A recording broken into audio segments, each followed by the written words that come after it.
Hello everyone. Here I am back with your lecture series and this is our lecture number 10. Today we will start our chapter number 2, that is electrostatic potential and capacitance. As in the beginning of this series I have told you what is electrostatic. Electrostatic means the study of rest charge. We called the study of rest charge as electrostatics, and in this second chapter we are studying about electrostatic potential and capacitance. So before going to electrostatic potential, first I would like to introduce you with conservative and non-conservative forces. Conservative forces are those forces in which work done is independent of the path. Means if this is a point A and this is a point B, and first body goes like this and second body goes like this in this way, and this is the path for the third person. So the work done is independent of path for conservative forces. Means some of the forces are called conservative forces and some of the forces are called non-conservative forces. So for example, conservative forces are number 1, gravitational force. As you know, formula for gravitational force is G m1 m2 divided by r square, where r is the distance between these two masses. It doesn't mean which path we will take. It doesn't depend upon path. R is just the distance between two masses. Similarly, in electrostatic force, you know what is the formula for electrostatic force? That is Coulomb's law. F is equals to K Q1 Q2 divided by R square. Means the distance between two charges, no matter what path we take, it doesn't depend on the path. It is just the distance between two charges. So when work done is independent of path, that type of force is called your conservative force. So these are some examples of conservative force, and one conservative force is frictional force. Frictional force comes under the non-conservational force. So I call it non-conservative force.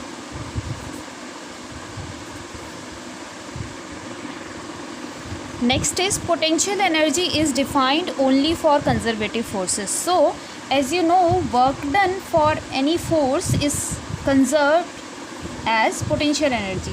You have seen it in the case of gravitational force. In the gravitation we talk about mass. So for a mass, potential energy is defined as mg into h. What was that? Work done was stored as potential energy. So potential energy is defined only for the conservative force. So here we are talking about electrostatic force and we are studying electrostatics. So here we will define potential energy for a charge. So to define a potential energy, we need a reference point. This is written it here. We need a reference point to define potential energy at a certain point, and when we are calculating the difference of potential energies, we don't need a reference point. As you have already read in 10th class, that what is electric potential? Electric potential is the work done to carry a unit charge from infinity to that point. Means we take a point A and take reference point to infinity and a point A. We say the work done to carry the unit charge from some point to other point is called your potential, electrostatic potential. Similarly, to define potential energy at any point, we need a reference point. Means we are just comparing the energies of 2 points.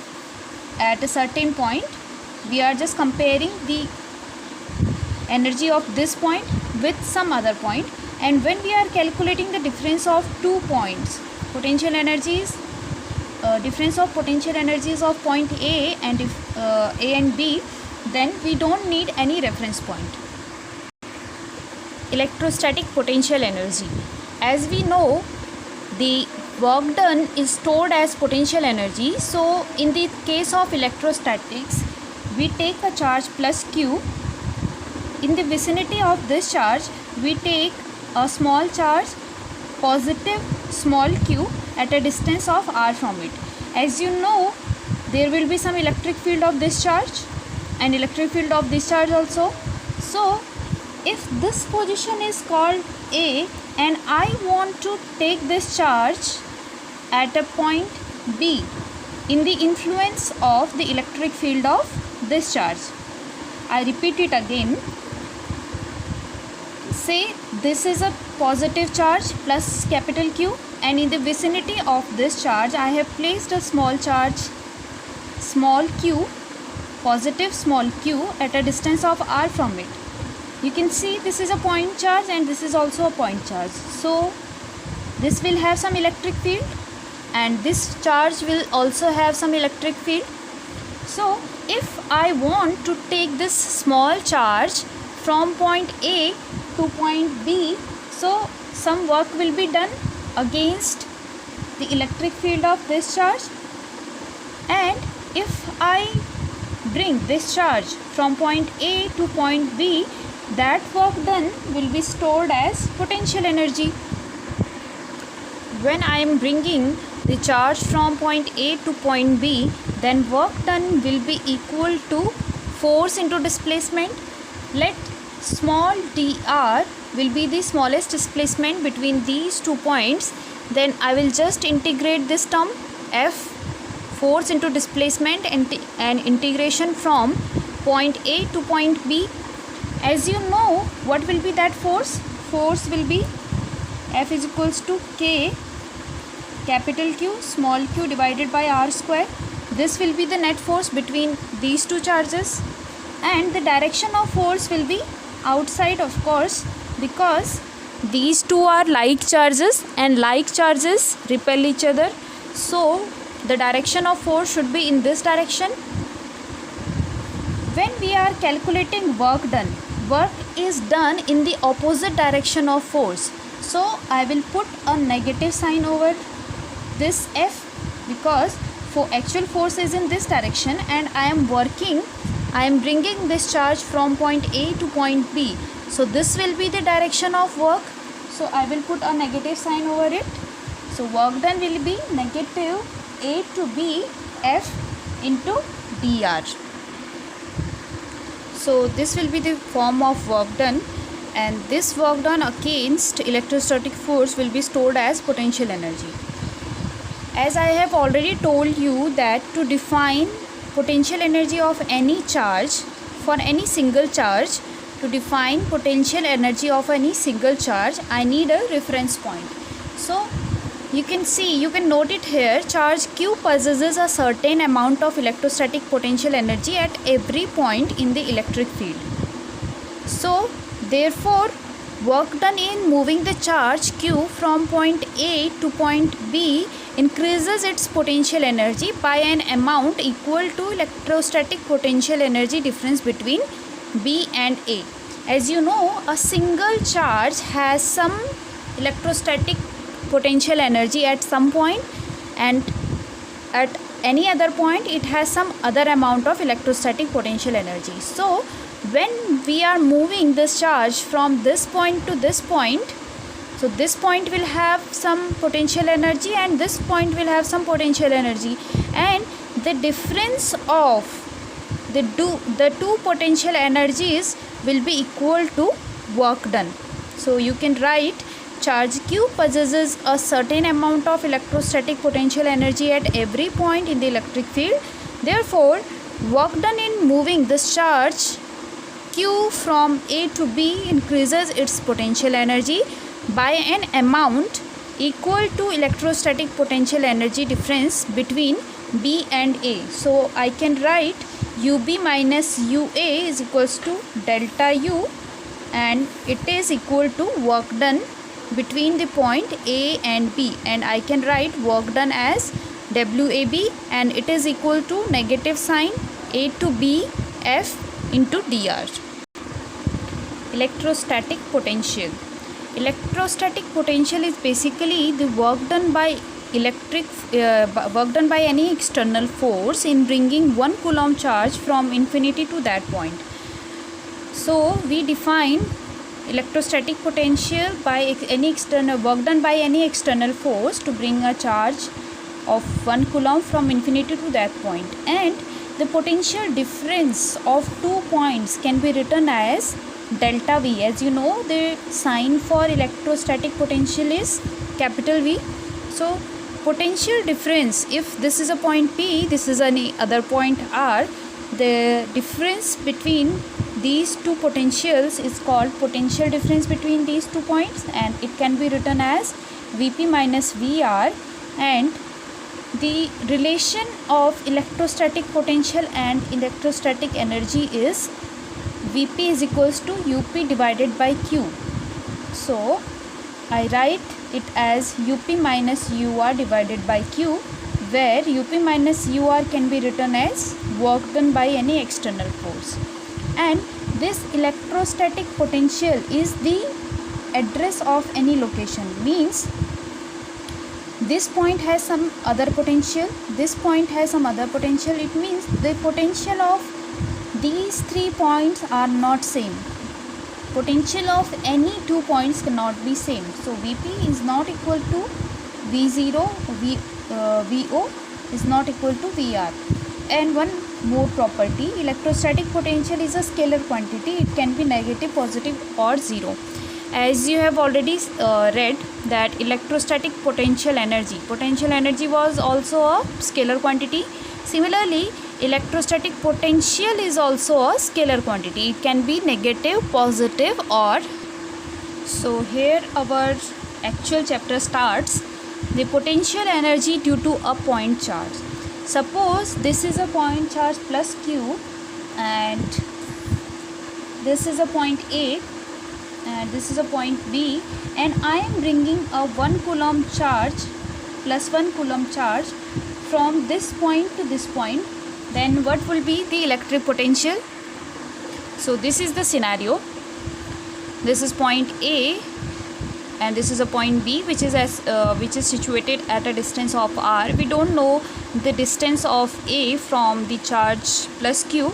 So when I am taking this charge from A point to B point, I take a small displacement dx in between point A and B, and suppose this small part is at some x distance from it, then force between these two charges can be written as F external is equals to K capital Q, and what is the value of small q? 1 coulomb into 1 divided by x square. Suppose x is the distance, which is a variable, so I can take F external as K Q divided by x square. And when I am taking this charge from point A to point B, then some work will be done. So let small work I denote it by dw, then value of this work will be F external into small displacement, that is dx. As you know, work is equals to force into displacement, so small work can be written as force between these two charges and this small distance between them. And if I want to integrate this, means I want to calculate the whole work, then I will just integrate it and I'll get K Q divided by x square into dx. And from this figure you can see we are approaching the point B. It means the x point is not increasing here, but it is going like this. It is coming towards Q. So you can say dx is decreasing. So I will write, because dx is decreasing, so I will put a negative sign over it. So work done will be equal to negative of integration kq divided by x square of dx. As you know, here we are calculating potential due to a point charge. As I said, potential due to a point charge is the work done to carry a unit charge from infinity to that point. So if I want to calculate, which I said in definition, then I should put the limit from infinity to b. As you know, I have taken a point here, b point here, and some q point here. So I am taking this charge from a to b. So I can take a point as infinity. Suppose a point is at infinity, then if I bring this charge from infinity to b point, it will define the potential at b. So I just put the limit from infinity to b. So this will give us, as you know, the distance b was written as r. So I will write it as minus kq comes out from the integral, and this becomes infinity to b is equals to r and 1 upon x square dx. And on integration of 1 upon x square, I get kq minus 1 upon x after integration, and limit is infinity to small r. So this gives us kq, minus minus becomes plus, this becomes kq 1 divided by r after putting the limits. 1 by r minus 1 by infinity becomes 0. So work done is equal to kq divided by r. And this work done, which work done? Work done to carry a unit charge from infinity to that point, or infinity to a point r, that I called the potential at that point. So this work done is called potential at that point. So I denote it by a letter V, and I call it as potential. Okay, so the value of potential will be kq divided by r. As you know, k is your Coulomb's constant, and value of Coulomb's constant is 1 upon 4 pi epsilon naught. So I can write your V. What is V? V is potential here. Potential can be written as 1 upon 4 pi epsilon naught q divided by r. So I get a new formula for potential, that is V is equals to 1 upon 4 pi epsilon naught q divided by r. It is similar to the formula of electrostatic force and electric field. What was the formula for electrostatic force? That was kq divided by r square, and formula for electric field was, for the force, the formula was kq divided by r square, and formula for E was kq divided by r square. So similarly, we get formula for V as kq divided by r. You can see the difference here. There in the formula of force we had k, q and q. Two charges were there, and in the case of electric field, one q was there, but it was inversely proportional to distance square.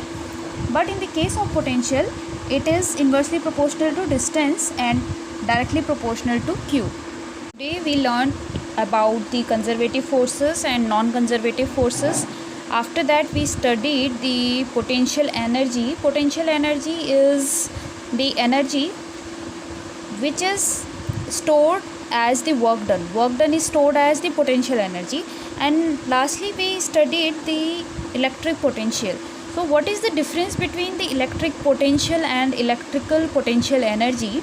So I will write it as, if this is a point charge, this is a point A, this is a point B, so this point will have some potential VA and this point will have some potential VB. So this VA is the work done by any external force to carry a unit positive charge from some point infinity to that point is called your potential. But the potential energy is that energy which is needed to move a charge against some electric field. Suppose this is your positive charge plus Q, and you are bringing a positive charge from point A to point B, then potential energy will be that energy which will be needed to move a point charge against its electric field. So this is the basic difference between electrostatic potential and electrostatic potential energy. And you know, the electrostatic potential energy is the work done which is stored as electrostatic potential energy. And electrostatic potential, when I am talking about electrostatic potential, it is work done to carry a unit charge. So for formula for electrostatic potential, it can be written as W divided by Q, and the electrostatic potential energy is nothing but the work done. So this is the basic difference between potential and potential energy. So that is all for today. Tomorrow we will study the potential due to a dipole at its different positions. So that's all for today. Thank you for watching this video.